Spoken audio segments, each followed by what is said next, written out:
to math this week.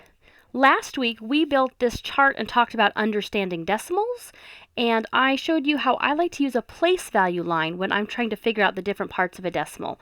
When we built our place value lines, and you guys have gotten really good at this, you explored writing it with words. So we've got ones, tenths, hundredths, and thousandths. We experimented showing those place value with decimal numbers and with fractional numbers. Now, I've noticed most of you have a favorite way to write that. Some of you like to do the words, some of you like to write the fractions, and it's totally okay to write it with the way you like best. But just be prepared to try out different kinds, because some problems might ask you to show your answer in decimals, some might ask for words, and some might ask for fractions. So practice being able to use all three types so that you're ready to be successful. And so last week we practiced splitting things up into model form and expanded form. We practiced writing it as a mixed number fraction, and then we also wrote it in word form. So last week we took the whole number or the whole decimal and we broke it apart. This week we're going to do the exact opposite, and we're going to take parts of a decimal and put it back together. So let's start with this chunk. This is 13 hundredths. And I'm even going to go in and underline the th part to remind me. That's not hundreds. That's hundredths. So when I need to start figuring out what this really means, how could I write this in standard form as a decimal? I'm going to build my place value line. So I set it up, and now I'm ready to put my information on the place value line. So I can say I've got 13, and they go in the hundredths place. Here we go.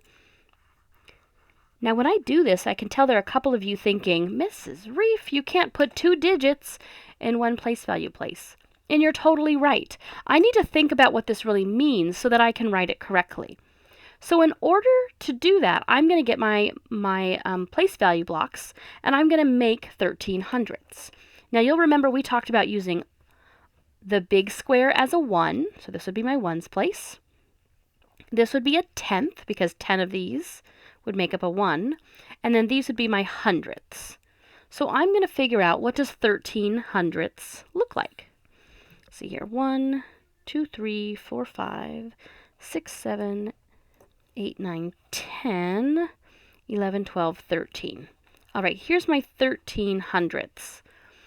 And I can look at that and tell that that's a lot. That doesn't belong there.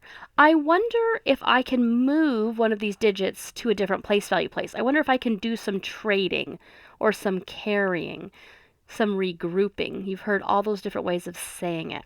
So I know if I've got hundredths, I can put together 10 hundredths to move up to the next place value place. So I'm going to stack 10 of those hundredths together. And when I think about it, I've got 10 hundredths plus 3 more hundredths. I can trade those 10 hundredths in for 1 tenth. I'm just going to do a swap. When I look at it that way, I can see that I traded 10 hundredths for a 10. So now what I really have is 3 hundredths, and my 1 is no longer 13 in the hundredths. Now I have 3 in the hundredths and 1 in the tenths. So I'm not looking at 13 in the hundredths place, but I really do have 13 hundredths. 13 hundredths is showing me it's the same thing as 1 tenth and 3 hundredths. So now I'm going to look at this and write it like a decimal. I've got my decimal point, and then I'm going to write in the digits that I've got. 1, 3. 13 hundredths. And I use my place value chart. When I look at this, it looks kind of clunky. We like to put a 0 before the decimal just so our decimal is not alone. It's got something on both sides. So here's how I can write 13 hundredths. Let's try another one. What if I'm asked to figure out 15 tenths?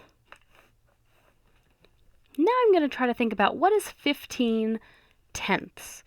Well, let's use the same strategy. Let's put it on our place value line. So I'm going to draw my place value line, give my places, and then I'm going to label my places. So here's my ones, my tens, my hundreds. I'm going to go back to my decimal point. So this is ones, and this would be my tenths, my hundredths, and my thousandths. Oops. All right, so I'm going to go back and look at my number. I've got 15 tenths. I'm going to underline that. I know I'm working in the tenths place, and I can think about my 15. There they are, 15 tenths. But I know I can't put 2 digits there. Let's see if I can build 15 tenths. 1, 2, 3, 4, 5, 6, 7, 8, 9, 10, 11, 12, 13, 14, 15. That is a lot of tenths. Let's do some trading. Anytime I've got more than one digit, I know I can regroup some of these and trade them in.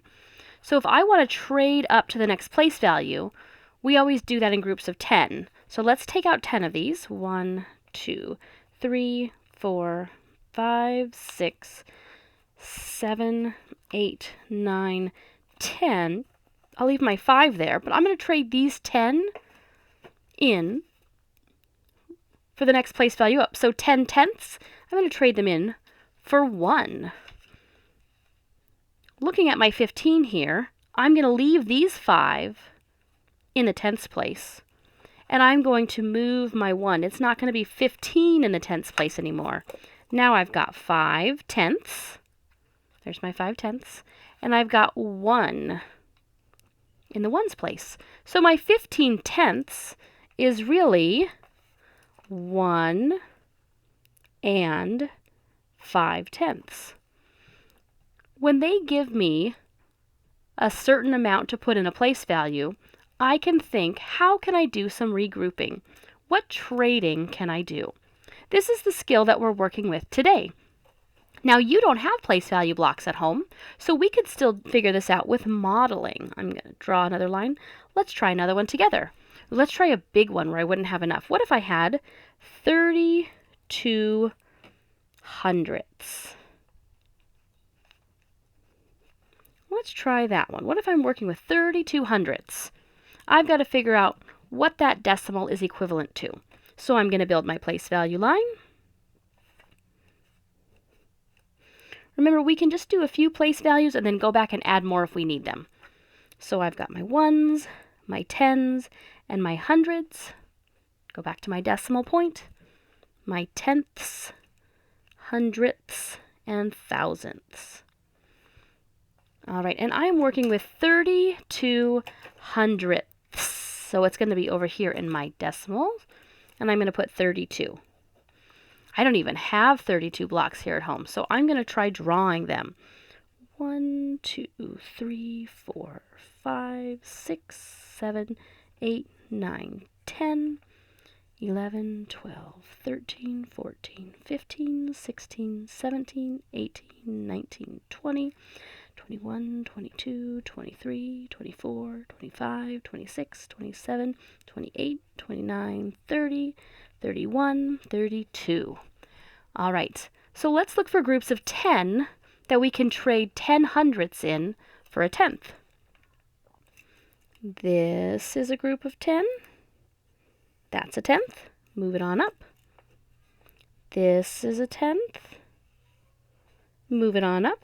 And this is a tenth. Move it on up. 3 of those groups of 10 hundredths got moved up and became tenths. 1, 2, 3. So instead of thinking of it as 32 hundredths, I really only have 2 hundredths that need to stay there, and I can move my 3 up to the tenths. So I can write my answer. There's my decimal point. 3, 2. I've got 3 in the tenths and 2 in the hundredths. And because I like to sandwich my decimal, I'm going to put a 0 here, just to make it easier to read. 0 and 32 hundredths. All right, on the next couple slides, you're going to be trying out a couple of these on your own. You can draw it, or if you're noticing a pattern, you can try out the pattern that you've been noticing.